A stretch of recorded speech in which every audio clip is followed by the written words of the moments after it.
最近老弟迷上了钓鱼，一出去就不想回来，经常忘记吃饭啊，也睡不好，整个人都瘦了。每次叫他回家都特别困难，没3-2个人根本拽不回来。为了解决这一问题，我准备给他做一辆水陆两栖的钓鱼房车啊，不仅可以在里面吃饭睡觉，而且他想到哪里钓就在哪里钓，想什么时候回来就什么时候回来，再也不用担心他了。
这个水陆两栖钓鱼的小房子现在已经做好了，下面咱们就去下水试验一下。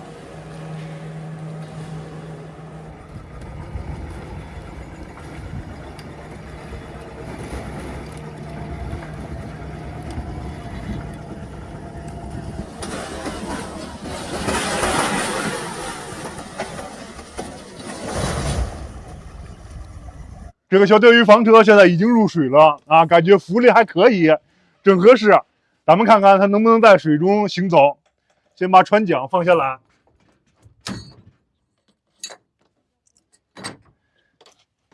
推进。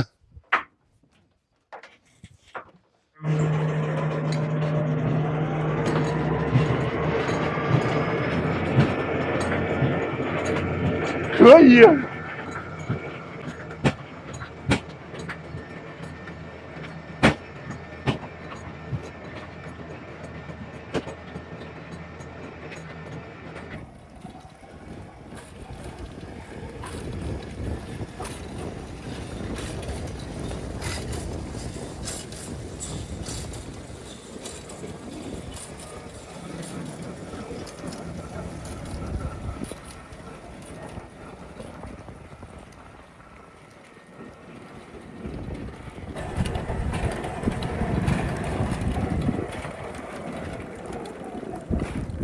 好了，咱们就在这里钓鱼吧。首先把方向盘拿下来，鱼竿、鱼食。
在这个小房子里，你不仅可以沏茶做饭，享受美食，还可以玩玩游戏，看看电影，放松一下。如果晚上钓鱼的时候钓得太晚，不想回家，还可以在里面睡觉。只需要打开底下的储物格拿出被褥和支架，就可以用里面的木板拼出一张小床来。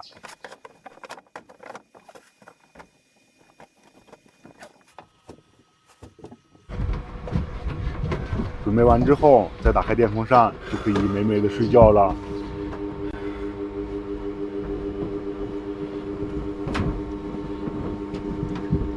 通过自己亲身的体验，对这个小房车很是满意，相信老弟也一定会喜欢的。好了，这期视频就到这里，咱们下期再见。